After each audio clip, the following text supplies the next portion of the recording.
कहियो, सिया राम कहियो। बोलो सब।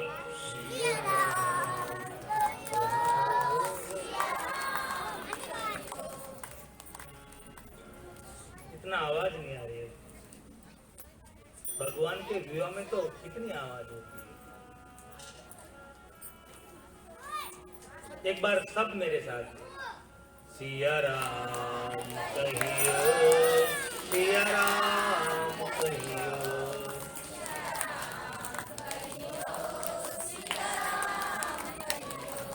बहनों का ही आवाज आता है, भाइयों को आवाज नहीं आता है।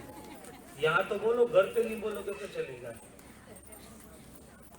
यहाँ तो परमिशन मिल जाती है राम दरबार में।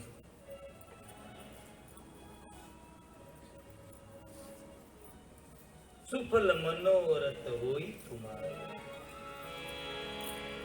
सुंदर आशीर्वाद दिया, संध्या हुई, पूजा हुई और सुबह जनकपुर में पहली सुबह परमात्मा की हुई। बाबा जी हमको धनुष्य की कथा में ले जा रहे हैं। सुंदर ये आयोजन है धनुष्य यज्ञ का।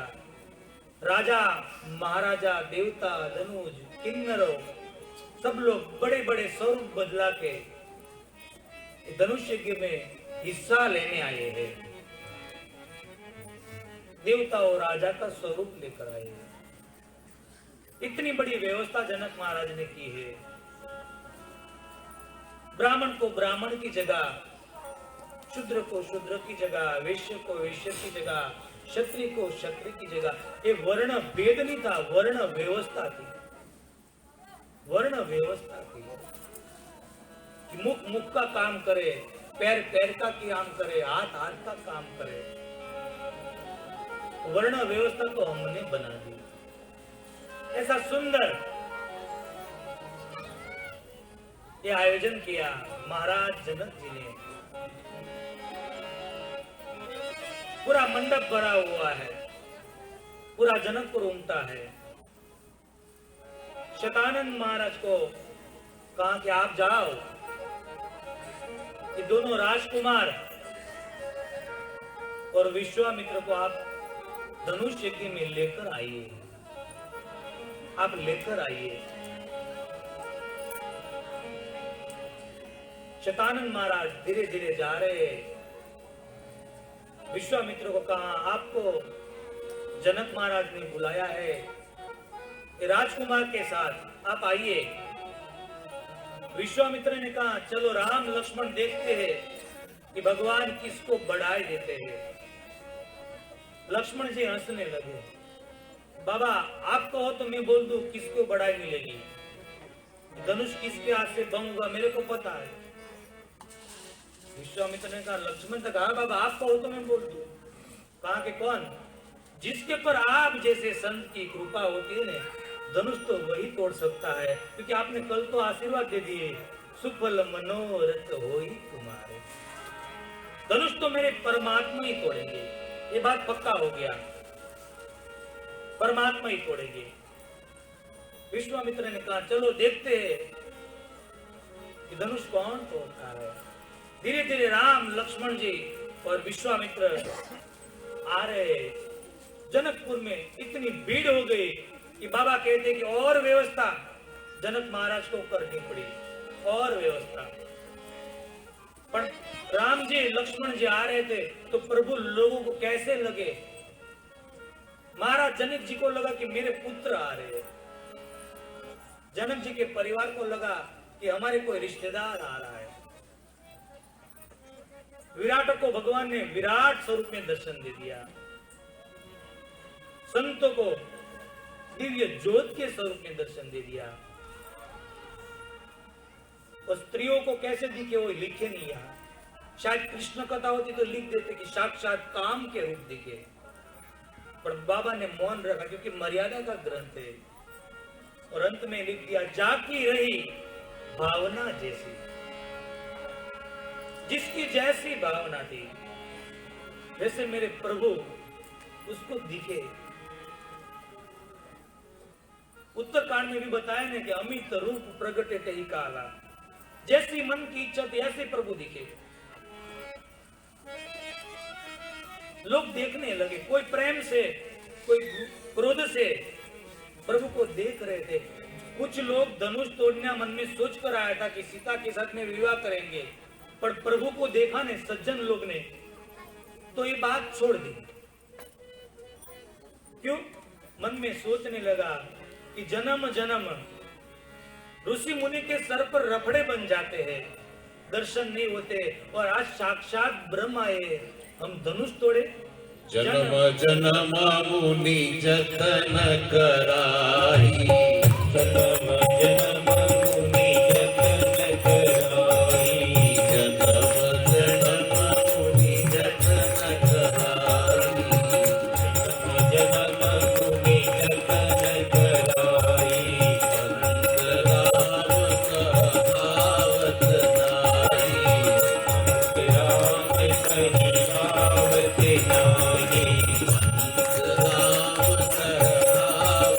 नाई, अंतराम कहीं आवत नाई,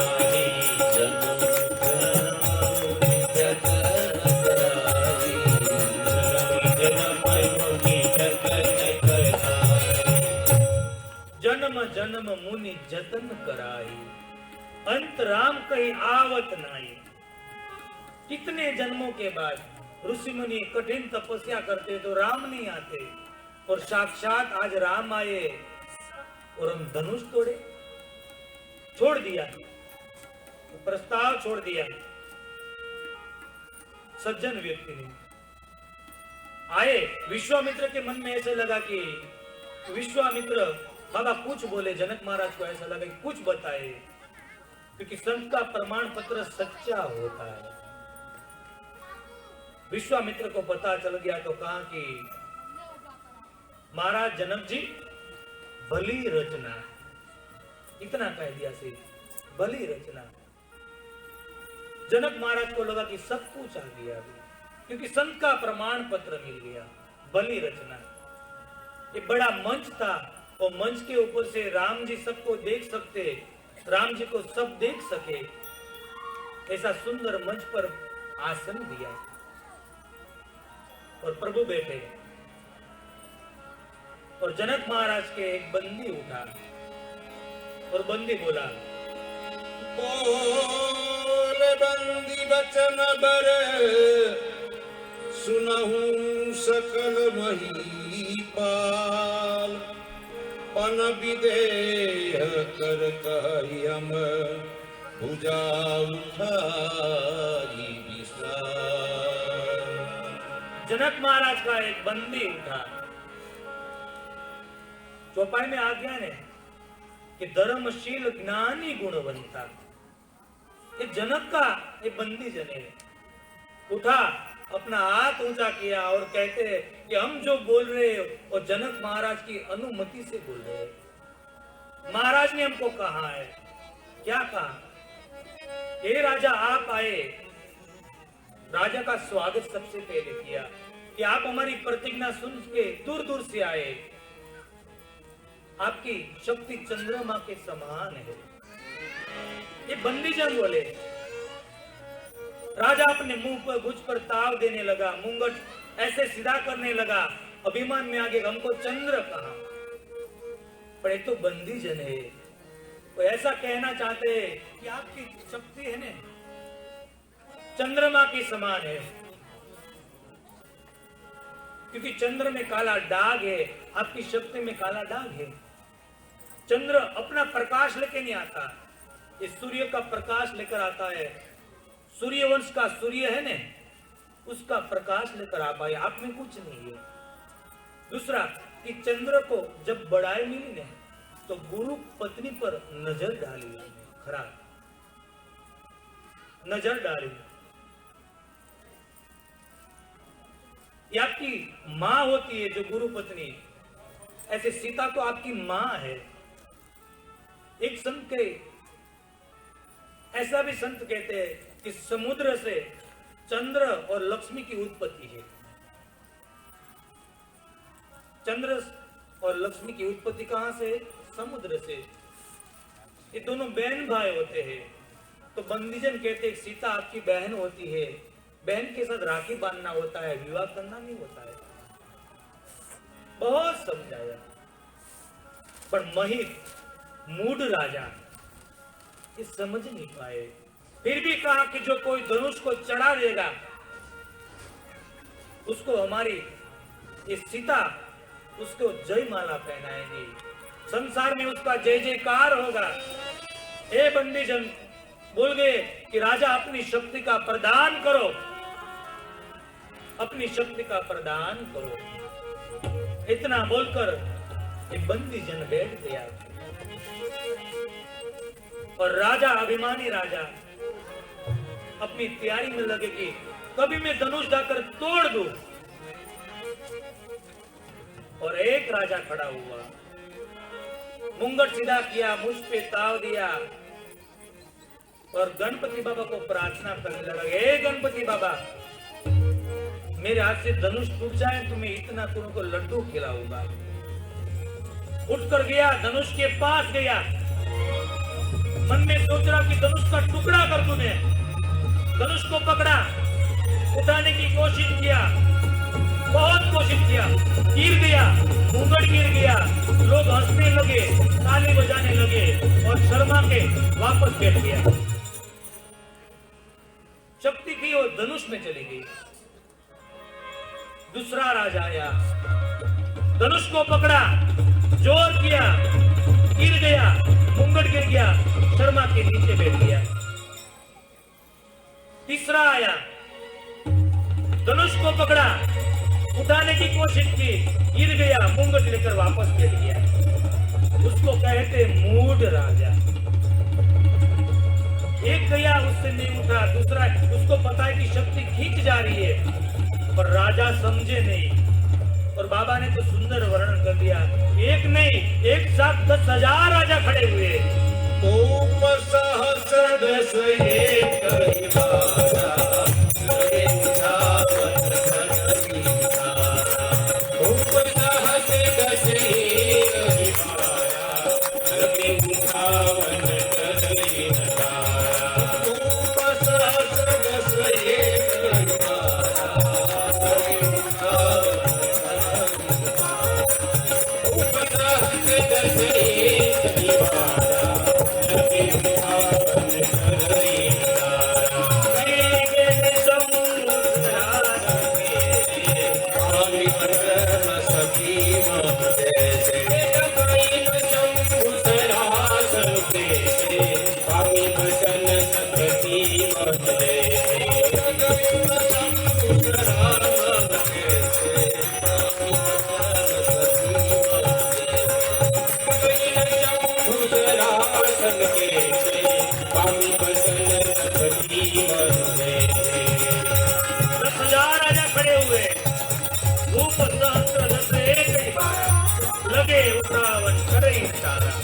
कितना राजा?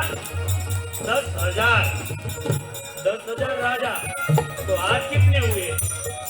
20,000। तो धनुष कितना बड़ा होगा? तो धनुष कितना बड़ा होगा? पर बाबा सुंदर बताते हैं, एक ही दिन में 10,000 आ चुके थे, एक ही बार। दूसरा अर्थ बताते हैं कि 10,000 में एक ही एक होता है अंक, बाकी सब शून्य होते हैं। राम एक ही एक थे, बाकी तो सब शून्य थे।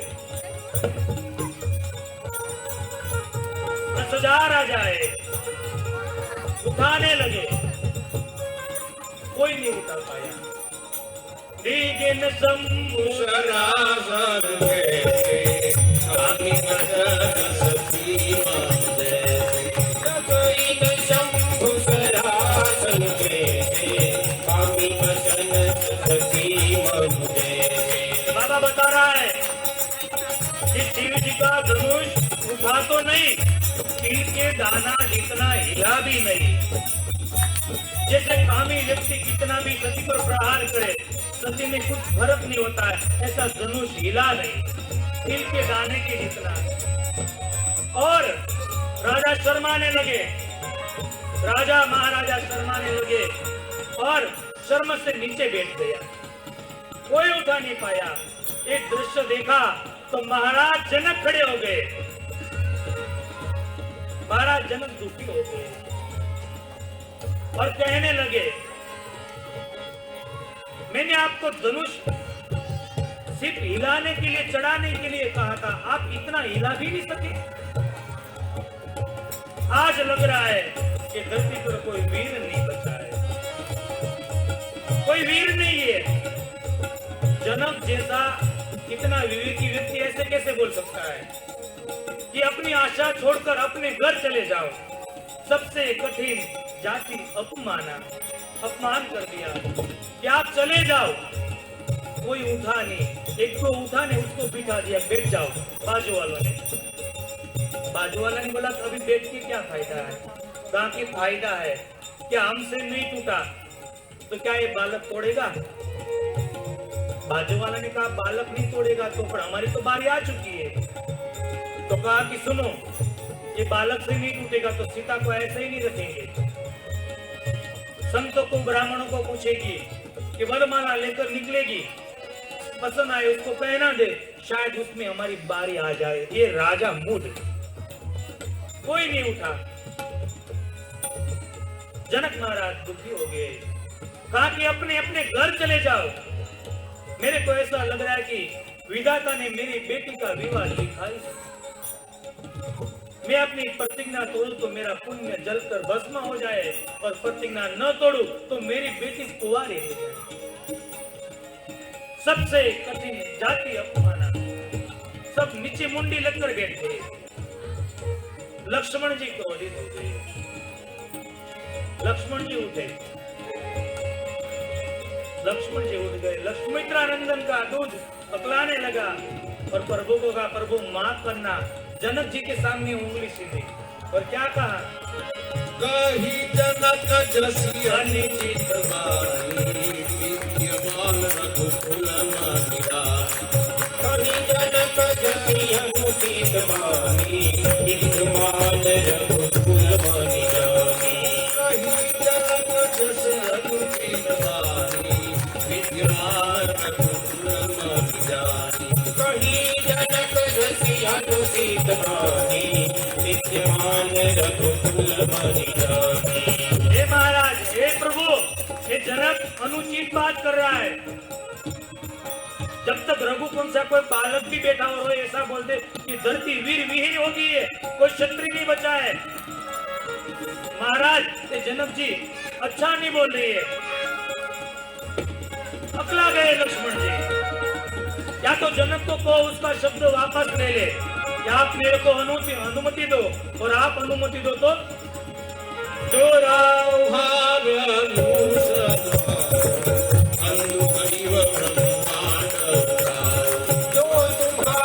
अनुशासन भावो, कंदु करिव ब्रह्मांड उठावा। जो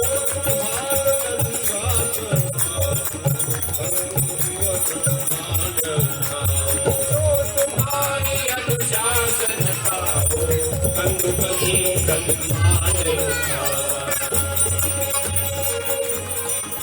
महाराज, आप अनुमति दो मेरे को, तो मैं क्या करूं? कमल नाल खिड़का बजड़ाओ, उदल संगत प्रमाण ले आओ। कमल नाल खिड़का बजड़ावा, रोजन सत प्रमाण ले आओ। कमल नाल खिड़का बजड़ाओ, रोजन सत प्रमाण ले आओ। कमल नाल खिड़का बजड़ावा, रोजन सत प्रमाण ले आओ। आप अनुमति दो, परमात्मा आप अनुमति दे तो ये धनुष तो क्या पूरा ब्रह्मांड को उठा लूं मैं। ये धनुष को अपने खंभे में रखकर 400 गांव तक मैं दौड़ू, चालू नहीं। वजन होता है तो लोग चल सकते, दौड़ नहीं सकते, मैं दौड़ू। आप कहो तो जैसे मद हाथी मस्ती करता हो और कमल के मूल को छोड़कर फेंकते, ऐसे मैं धनुष को फेंक दूं। जैसे शैतानी लड़का बलून को फोड़ दे, इतनी समय में भी धनुष को क्या ब्रह्मांड को फोड़ दे। आप कहो तो अभिमान से नहीं, पर ऐसा प्रभु मैं नहीं कर पाऊं ने तो रघुवीर आपका चरण की सौगंध है। हाथ में धनुष बाण लेना छोड़ दूंगा, 5 घर की भिक्षा मांगूंगा। लखन सको खूब जन जब बोले समाधान लखन सको कब जन दे बोले जब मांगी मनी कर बोले लखन सको खूब जन जब बोले जब मांगी मनी कर बोले लखन सको कब जन दे बोले जब मांगी मनी कर बोले। धनुष बाण लेना छोड़ दूंगा, मैं क्षत्रिय होने का दावा नहीं करूंगा, 5 घर की भिक्षा मांगूंगा, भीख मांग के पेट भरूंगा। आप कहो। लक्ष्मण जी बोले तो आकाश में कड़ाका होने लगे, दिक्पाल से मुंह से छेड़ा छूटने लगा, सब हिलने लगा, चारों दिशा में हिलना चालू हो गया, सब हिले।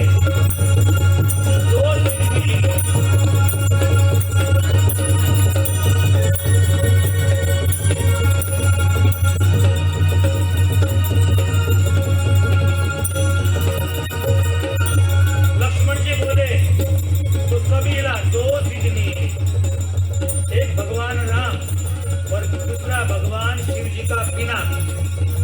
लक्ष्मण शांत हो जा। लक्ष्मण जी शांत हो गए। प्रभु ने कहा, लक्ष्मण सबसे पहले तो तू जनक जनक मत बोल, तू कब से बोल रहा है, ये जनक अनुचित बोल रहा है। उसके आगे श्री लगा या तो पीछे जी लगा, जनक जी बोल या तो श्री जनक बोल, क्योंकि अपने ससुर बनने वाले हैं। अभी सगाई से पहले मत बिगाड़, श्री बोल, पीछे जी लगा दे, जनक जनक मत बोल। आज नहीं कहे पापा जी, ससुर को बोलते पापा जी, क्या बोलूं मैं। मम्मी जी, माँ और पिता तो एक ही होते साहब, उसको सम्मान दो, पर माता पिता का दर्जा कभी नहीं मिलता साहब। पर हमारे पूज्य पाद संत मोरारी बापू ऐसा कहते हैं कि कहीं दामाद तो ऐसे ससुर की लिपट में आ जाते हैं ना कि ससुर की जैसी उसकी शक्ल हो जाती है, शक्ल भी ससुर के जैसी। मोरारी बापू बोलते हैं पूज्य, ससुर जैसा लगने लगता है, इतना आसक्त हो जाता है। कोई पूछता है कि तुम कौन हो, तो कहते हैं कि मैं उसका दामाद। ले, मैं उसका दामाद, पहली पहचान दामाद की देते हैं, मैं उसका, मेरा ससुर यही है। शास्त्र में लिखा है पहली पहचान खुद की होती है, पहली पहचान खुद की होती है, दूसरी पिता की होती है। हमको कोई नहीं पहचानता तो कहते मैं उसका पुत्र हूं, ये मेरा पिता है, तो कहते कि आपको पिता को मैं नहीं पहचानता। उसके बाद में तीसरी पहचान कौन आती है, मैं उसका भांजा हूं, ये तीसरी पहचान। और अंतिम पहचान, मैं उसका दामाद हूं, ये अंतिम पहचान है। लक्ष्मण श्री लगा आगे या तो जी लगा दे, कब से तू जनक जनक बोल रहा है। लक्ष्मण, जनक जी ऐसा बोल गए ना कि धरती वीर विहीन हो गई है, तभी लक्ष्मण में भी बहुत क्रोधित हो गया। पर लक्ष्मण, जब पिता तुल्य विश्वामित्र की अनुमति नहीं मिलती ने, तब तक हम उठ नहीं सकते हो, तब तक हम उठ नहीं सकते। ये इशारा लक्ष्मण पर नहीं था, ये इशारा विश्वामित्र के पास था। और बाबा को पता चल गया कि राम जी मेरे को इशारा कर रहा है, और विश्वामित्र ने खड़े होकर प्रभु के पीठ पर हाथ लगाया और कहा, उठ हो राम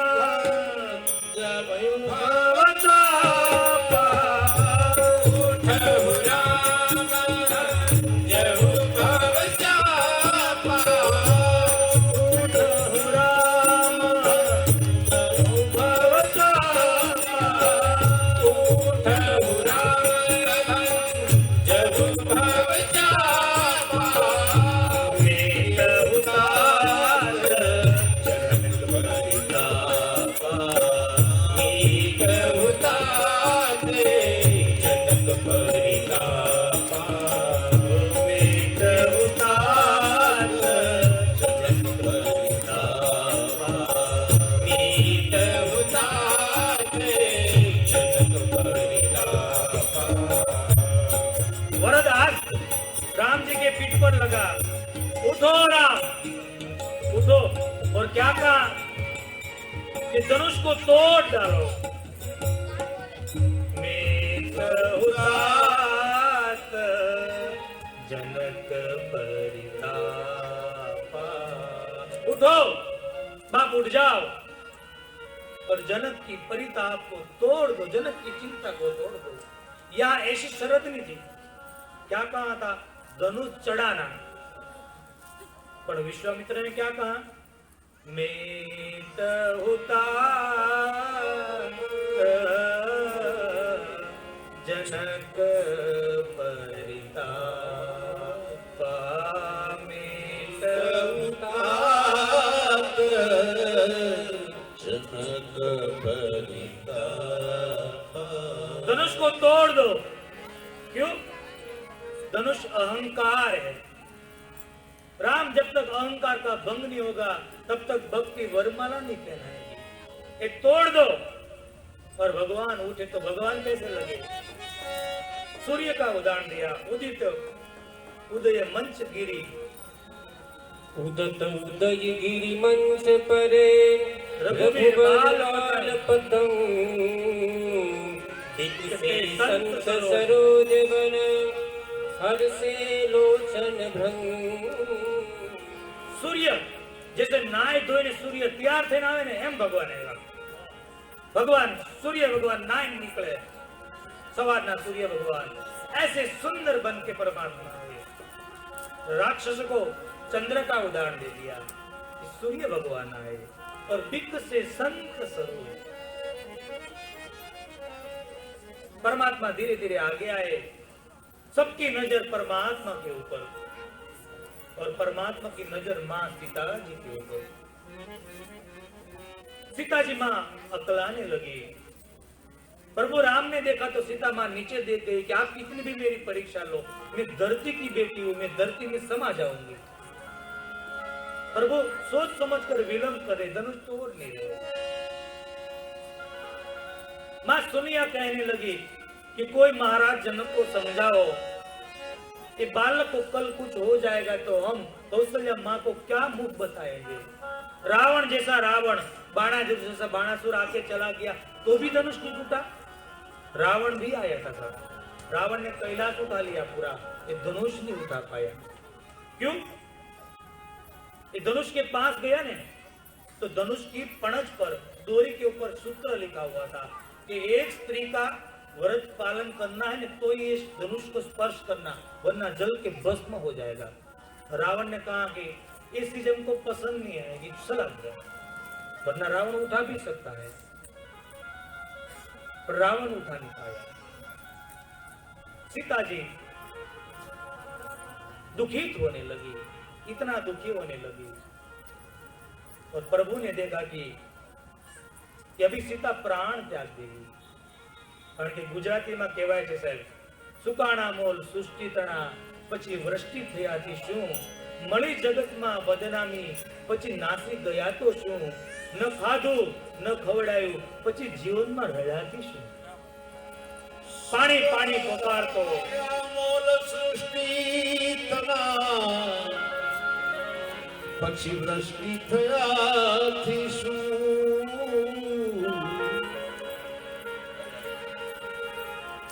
પાણી પાણી પોકારતો જેનો આત્મો ઉડી જાય એ મરા પછી પાય પછી તો પીપળે રેડવા જાય છે। मुर्दे को गंगा जल पिलाकर क्या फायदा है सर। प्रभु को लगा कि सीता प्राण त्याग देगी, और प्रभु ने सब जगह पे देख लिया कि कैसे धनुष को मैं तोड़ूं, क्योंकि मैं अपनी लीला करने जाऊंगा तो ये महात्मा लोग बैठे बिक से संत सरोज ये जान लेगा। तो प्रभु ने अपनी लीला की, धनुष की परिक्रमा की। धीरे धीरे परमात्मा ने धनुष की परिक्रमा की, अपने माता पिता को याद किया, महाराज दशरथ जी को मन से प्रणाम किया, मां कौशल्या, मां सुमित्रा, मां कैकेयी को प्रणाम किया, अयोध्या नगरी को याद किया, मां सरयू को प्रणाम किया, अपने गुरुजन को याद किया,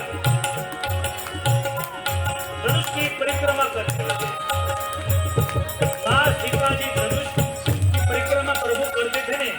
गणपति भगवान को प्रार्थना करने लगे, हे गणपति बाबा, ये धनुष तोड़ने में मेरे प्रभु की मदद करना। क्यों धनुष, गणपति बाबा को क्यों प्रार्थना की? क्योंकि धनुष उठाने में, खींचने में हाथी लाए गए थे, हाथी को लेकर आए थे। माँ पार्वती को वंदना की कि मेरे तन मन धन से माँ तेरी पूजा की हो, तो परमात्मा शिव जी को कहें कि धनुष को हल्का कर दे। आदमी किसी की बात नहीं मानता हो, पत्नी की जरूर मानता है। माँ पार्वती को प्रार्थना की, महादेव को प्रार्थना, हे बाबा धनुष को हल्का कर दो, मेरा प्रभु तोड़ने आ रहा है। और प्रभु ने प्रतीक्षा चालू रखी। सबकी नजर भगवान राम पर है। क्या होगा, ये बालक तोड़ पाएगा?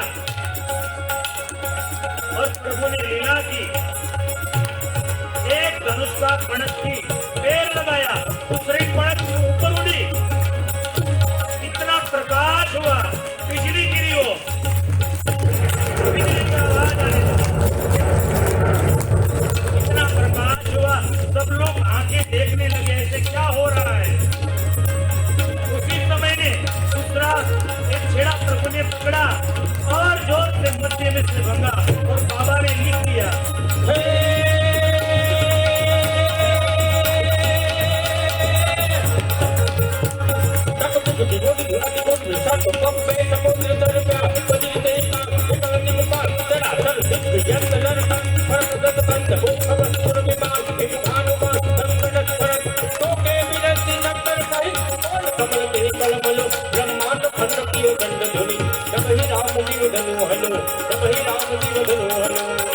भगवान ने मध्य से धनुष तोड़ा।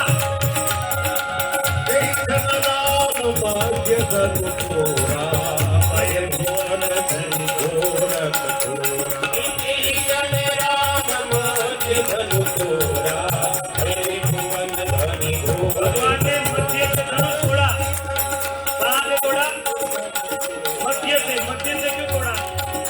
एक संत कहते हैं धनुष को आगे से नहीं तोड़ा, पीछे से नहीं तोड़ा, बीच में से तोड़ा। इसकी वजह से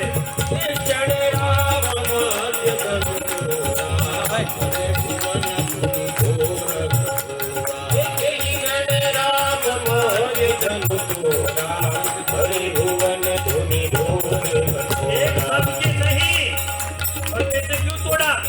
तीन नगरी है, अयोध्या नगरी, जनकपुर नगरी और लंका नगरी। अयोध्या में नहीं तोड़ा, लंका में नहीं तोड़ा, बीच की नगरी में तोड़ा। ये इसकी वजह से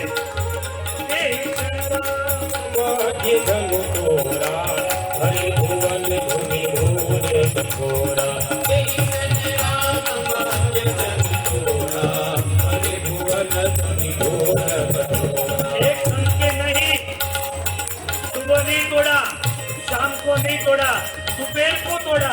इसके कारण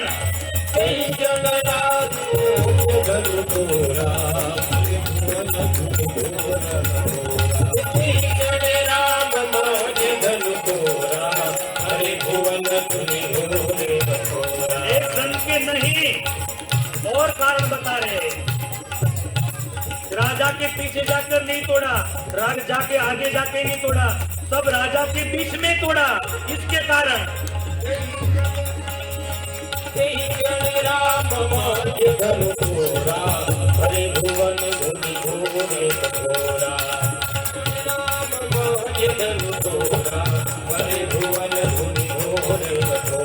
एक संत के नहीं, मध्य में क्यों तोड़ा?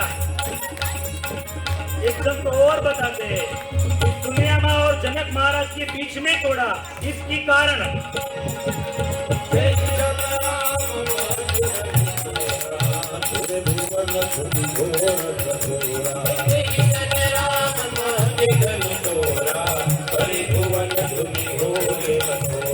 एक संत के नहीं, और एक कारण बताया। क्या? तीन नगरी थी, त्रिपुरासुर को भगवान ने बीच की नगरी में मारा। इसके कारण मध्य से तोड़ा। एक संत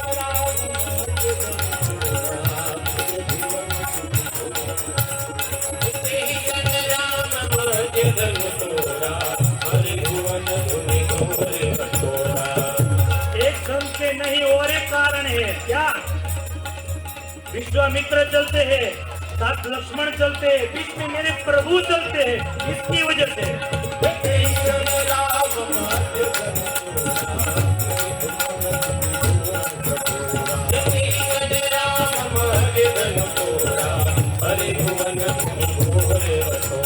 एक संत और बता रहे हैं कि मध्य में क्यों तोड़ा? भगवान का जन्म सुबह नहीं हुआ, शाम को नहीं हुआ, मध्य में हुआ, इसकी कारण मध्य से तोड़ा। राम मध्य धनु तोड़ा, हरे भुवन धुनि घोर कठोरा। राम मध्य धनु तोड़ा, हरे भुवन धुनि घोर कठोरा। एक संत के नहीं और एक कारण बताए। मध्य में क्यों तोड़ा? आकाश में नहीं तोड़ा, पाताल में नहीं तोड़ा, धरती पे तोड़ा, मध्य में तोड़ा, इसकी कारण। राम मध्य धनु तोड़ा, हरे भुवन धुनि घोर कठोरा। राम मध्य धनु तोड़ा, हरे भुवन धुनि घोर कठोरा। अब तो देते हैं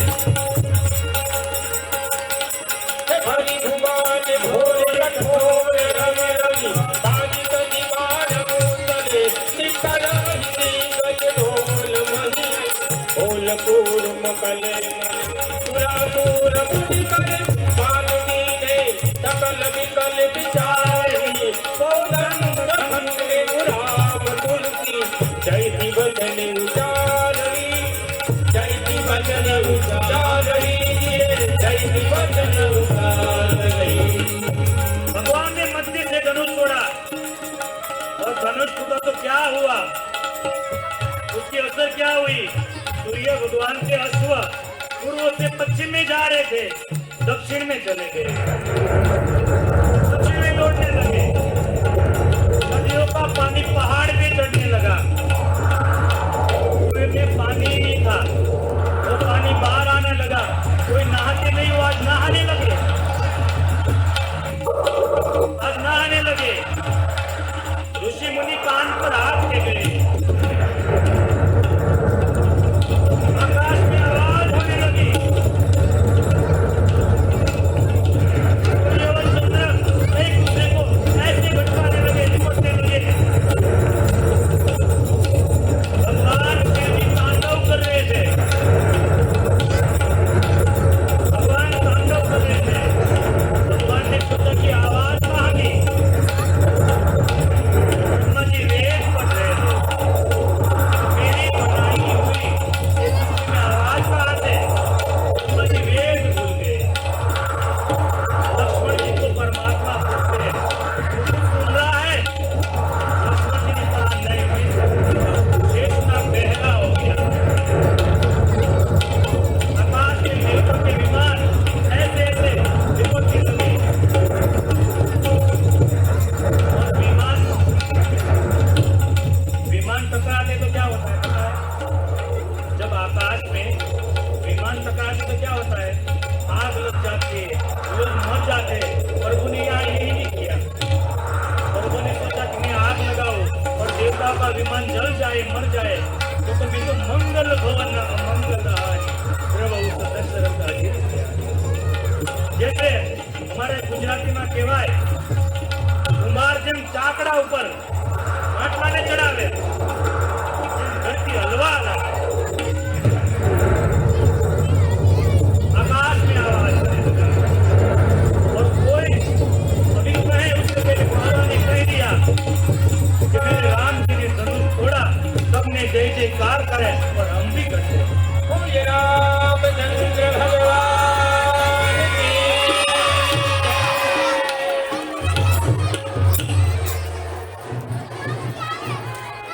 इतनी ठंडी है, फिर भी पसीना निकल गया। तुम्हारे मेरे प्रभु ने तोड़ा तो पूरा भुवन दौर कठोर रवर बाज सी मार चले।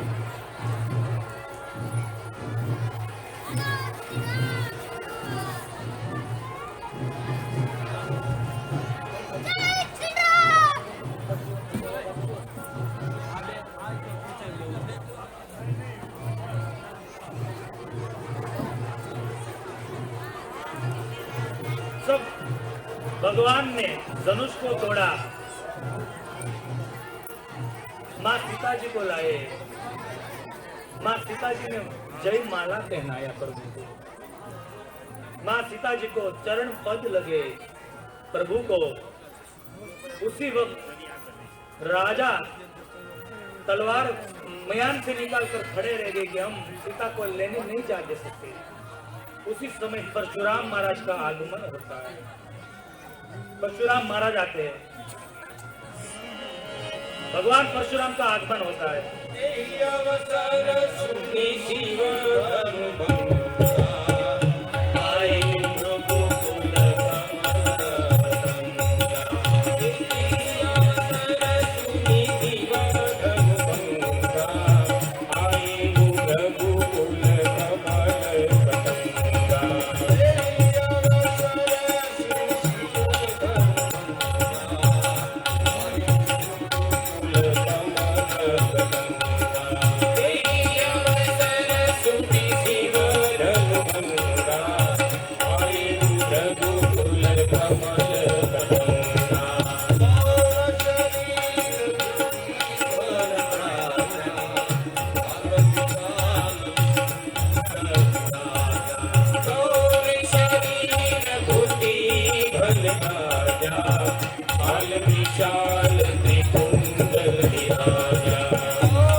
परशुराम महाराज का आगमन हुआ। भगवान की बारात यही आएगी। परशुराम महाराज आ गए, उसको भी सूर्य का उदाहरण दिया कि सूर्य के समान लगते थे। बाबा को पूछा गया कि एक दिन में 2 सूर्य, राम को भी सूर्य बताया आपने, तो कहा कि भगवान सुबह का सूर्य है और परशुराम अस्त होने वाला सूर्य है। परशुराम महाराज आए, प्रवेश हुआ तो राजा महाराजा अपनी पहचान देने लगे। पीतु समेत कहीं निज निज नाम, कहीं निज निज नाम करने लगे।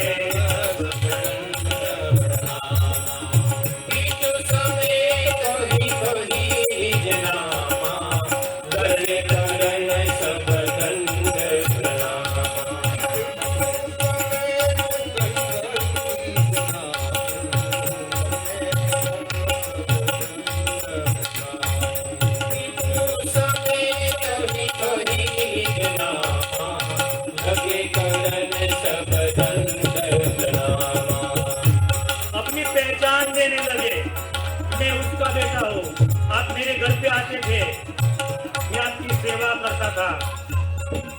पहचान देने लगे। लक्ष्मण जी को अच्छा लगा कि महात्मा का स्वरूप है और राजा दंडवत करने लगे। तो महात्मा को है बढ़िया, तलवार मयान लगा दी राजा होने। जनक महाराज के पास चले गए परशुराम महाराज। जनक महाराज ने वंदना की, मां सीता जी को बुलाकर वंदन कराया, आशीर्वाद दिया।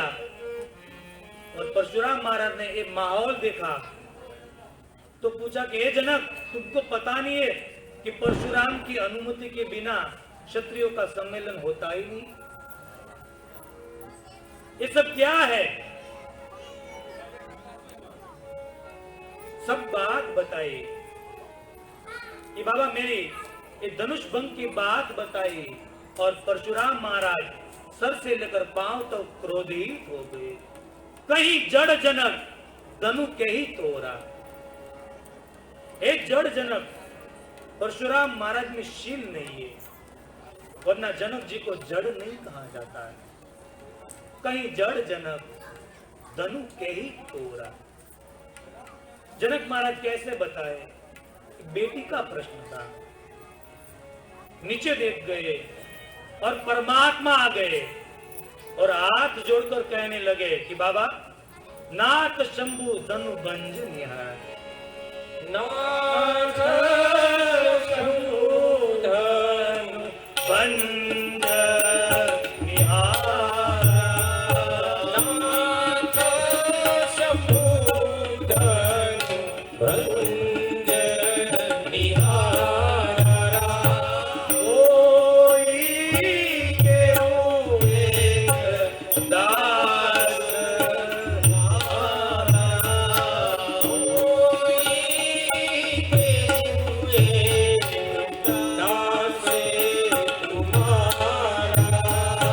सेवक होए जो करे सेवकाई।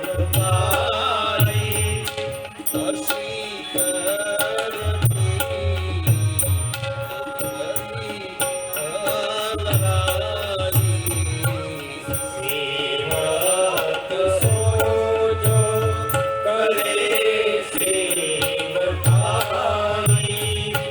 अनिकरनी करी करियलराई। भगवान कहते सरलता देखो भगवान की। नाथ शंभु धनु बंज निहारा। कोई क्यों एक दास तुम्हारा। बाबा धनुष तोड़ने वाला आपका कोई दास होगा। परशुराम महाराज के दास नहीं हो सकता है। सेवक का काम तो सेवकाई करना है। ये धनुष जिसने तोड़ा है, ये सहस्त्र अर्जुन से भी मेरा कड़ा दुश्मन बन गया है। ये जिसने धनुष तोड़ा है, ये मेरा सहस्त्र अर्जुन से भी खतरनाक दुश्मन हो गया है। लक्ष्मण जी आ जाते हैं बीच में, तो लक्ष्मण जी कहते हैं बाहु धनु तो रेउ लगाई। कबो न असिरिस की नहीं गोसाई।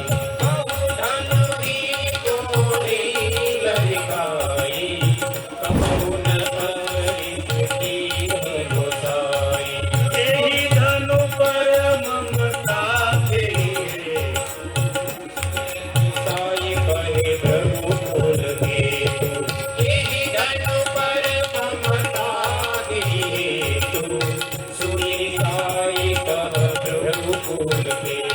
लक्ष्मण जी आते ये ऐसे तो कहीं धनुष तोड़ दिए। बचपन में अग्नि में और घी डाल दिया लक्ष्मण जी ने। परशुराम महाराज क्रोधी में हो गए। तू इसको सामान्य धनुष समझता है, ये भगवान का महान धनुष है। लक्ष्मण जी ने कहा इतना बड़ा महान धनुष है तो बाबा धनुष तोड़ने वाला कितना महान होगा वो तो देखो। बड़ा संवाद है पर अभी जान आ गई है तो ज्यादा नहीं ले रहा हूं। राम जी आ गए कि ये बालक है बाबा, उसके मुंह में दूध है। परशुराम महाराज की दूध नहीं है, उसके मुंह में तो जहर है। देखिए कैसे देखता है मेरे सामने। तो इतना सरल सादा और तेरा भाई इतना टेढ़ा क्यों है। लक्ष्मण जी और आगे कि आपकी बात सही है, आप जितना टेढ़ा है उतना ही मैं टेढ़ा हूं। और बाबा परमात्मा ने धनुष को तोड़ा नहीं, सिर्फ स्पर्श किया तो टूट गया। और फिर भी आपको दुख है तो जनक महाराज को बुलाकर अच्छे कारीगर को लाके धनुष को जुड़ा देते हैं। जब टूटा हुआ धनुष को जुड़ाने की बात आई, परशुराम महाराज परशु लेकर मारने दौड़े कि ये बालक को मैं मार दूंगा। उसकी मां की गोद से बालक निकल जाएगा। बार बार मारने की कोशिश करते, हथियार उठते नहीं है। परशुराम महाराज बोलने लगे कि आज मेरा हथियार क्यों नहीं उठ रहा है, आज मेरे को दया क्यों आ रही है। लक्ष्मण जी के आप और दया में आप इतना लाल हो जाते तो क्रोध में तो आप जल ही जाते हो। और महाराज आप कब से परशु लेकर दौड़ रहे हैं, आपको लग रहा है कि हम डर जाएंगे। हम रघुवंशी हैं, काल आए तो भी हम पीछे नहीं हटते। आपका तिलक और जनोई निकाल दो, बाद में पता चलता है कि सुमित्रा के दूध में कितनी ताकत है। हमारे रघुकुल में ब्राह्मण और गाय के ऊपर हथियार नहीं उठाए जाते। प्रभु आ जाते हैं। प्रभु लक्ष्मण कहते कि लक्ष्मण का कोई दोष नहीं, मैंने धनुष तोड़ा, मेरा मस्तक आपके सामने है, मारो, श्राप दो, जो भी करना है करो। परशुराम ने कहा हे शिवद्रोही, तेरे को अभिमान आया है, पर जब तक तू मेरे साथ युद्ध नहीं करेगा तब तक मैं तुमको माफ नहीं करूंगा। परमात्मा ने कहा हम आपसे हार गए पहले से ही, हम आपके साथ युद्ध नहीं कर सकते क्योंकि आप ब्राह्मण है, हम क्षत्रिय है। ब्राह्मण के साथ क्षत्रिय कभी युद्ध नहीं करता। बाबा शायद हम जीत जाए ने तो लोग हमारी मजाक करे कि ब्राह्मण को जीत लिया, और हार जाए तो भी हमारी मजाक करे कि एक ब्राह्मण से हारे। मैं नाम से भी छोटा हूं, आपका नाम तो परशुराम है, मेरा तो 2 अक्षर का नाम है। हम सब जगह पे हारे, और प्रभु ने वल्क लटाया, प्रभु ऋषि का पैर दिखाया, परशुराम का हाथ से हथियार गिरने लगे और बाबा की प्रार्थना कर दी, जय राम